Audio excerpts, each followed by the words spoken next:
There are Chevys for families who need more than a wagon. Chevy Suburban's great for towing.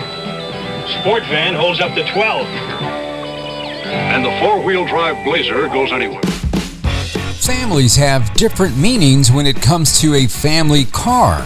In some generations, it's a wood panel station wagon. For others, it may resemble a blocky minivan with juice stains in the middle row. This is the story on the top 10 family cars. It's turning heads everywhere. Oldsmobile's big Vista Cruiser station wagon with brand new wood grain vinyl paneling. The Oldsmobile Vista Cruiser. The Vista Cruiser was produced from 1964 through 1977. Original starting price was $2,938. With optional rear-facing third-row seating, skylights, and a rocket V8 engine, the Vista Cruiser was a gem of a wagon. Impala is America's best-selling car because it's the most car for the money and it holds its resale value.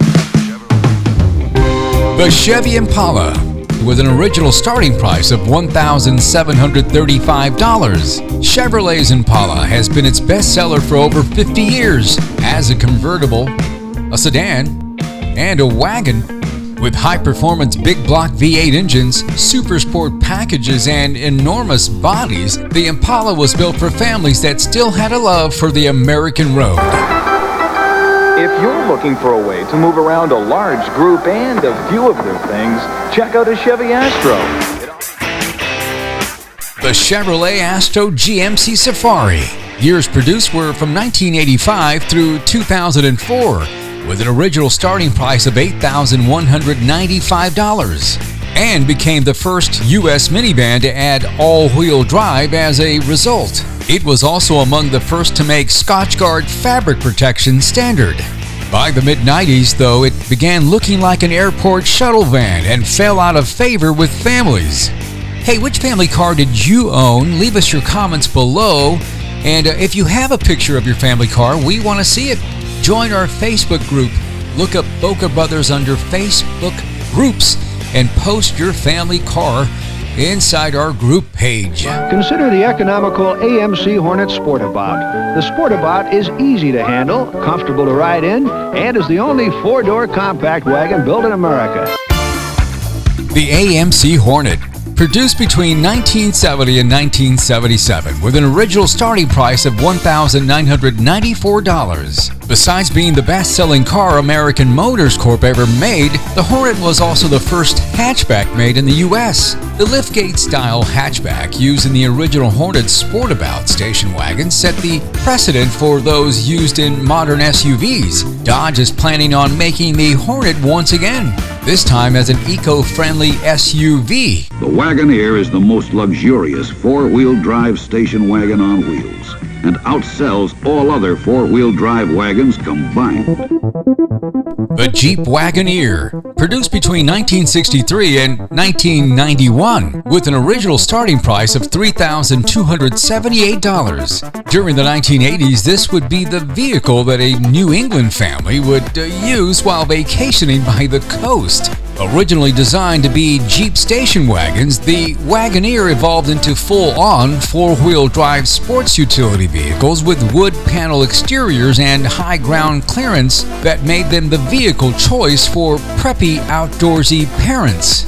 Chrysler killed it off in 1991, but as of 2022, they have re-released the Wagoneer. It's been a good morning's test drive, Mrs. Adams, but I have to get back to the Ford showroom. You said Ford's Country Squire is more wagon than anyone else's, with options like the power vent window. I just want to try one more thing.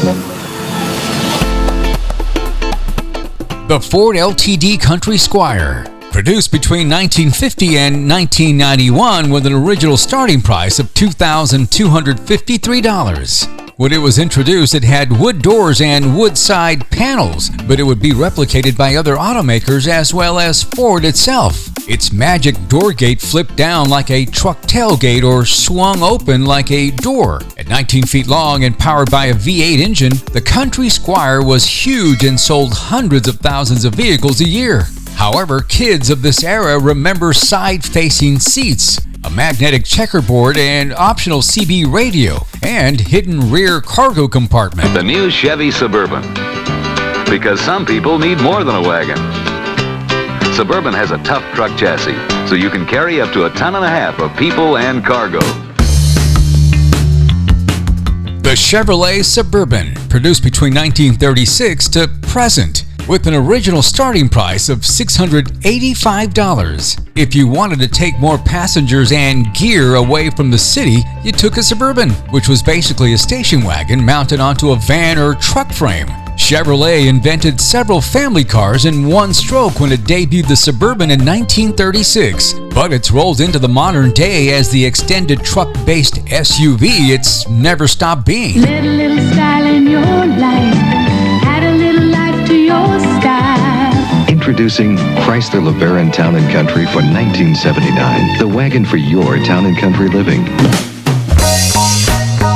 The Chrysler Town & Country, produced between 1941 and 2016 with an original starting price of $2,950. Before auto manufacturers covered the sides of their station wagons in fake wood paneling, Chrysler made the first real Woody, with actual wooden doors and side panels. By 1968, the Town & Country had evolved into a chrome-out station wagon with tailgate and rear washer, and nearly 19 feet of length. Fake wood paneling appeared on this car's biggest form in the 1970s and on its truncated K-car version in the 1980s. By 1990, however, it had become a wood panel minivan and followed families from one iconic vehicle of choice to the next. Daddy, meet Eddie. Hi, it's Eddie. Eddie, sir. New Volkswagen bus, huh? Big sliding door, plenty of room, nice, comfortable seats. Where are you two going? To the drive-in. The drive-in. The Volkswagen Transporter, produced from 1951 through present. Original starting price was $2,200. Whether you and your extended family spent the summer of love in a VW bus or you once owned a pop-up Vanagon, the Volkswagen van has provided a home on the road for many families for 70 years. Otherwise known as the Type 2, this van wasn't beloved for the features it came with, but for what families could do with it to make it their own. Dick, for 1988, Colony Park has made 2 changes to the front end. The Mercury Colony Park wagon, produced from 1957 through 1991 with a starting price of $3,677. A wood grain panel wagon from the beginning, the Colony Park was a somewhat snazzier version of Ford's Country Squire. Both had the magic doorgate tailgate and sideways spacing third-row seats, but the Colony Park was ventilated all the way to the back, had covered headlights, and later in its life got a driver's side airbag and 3-point seatbelts for all seats. Hey, that about wraps it up on the top 10 family cars. You know, this list that we just gave on YouTube here, it's not in any one order, and there are obviously many cars out there that even our family and friends had back in the day that we couldn't list. Which car did you or your family have back in the day? We want to know. Leave your comments below. Hey, and we want to thank all of those subscribers and supporters of our channel. You know, without you guys, we couldn't do it. So thank you, thank you, thank you. If you're not a subscriber, please help us out and subscribe. It didn't cost you anything. Like, subscribe, and hit that bell for future notifications. This is Michael J. with the Boker Brothers YouTube channel. Thanks for watching.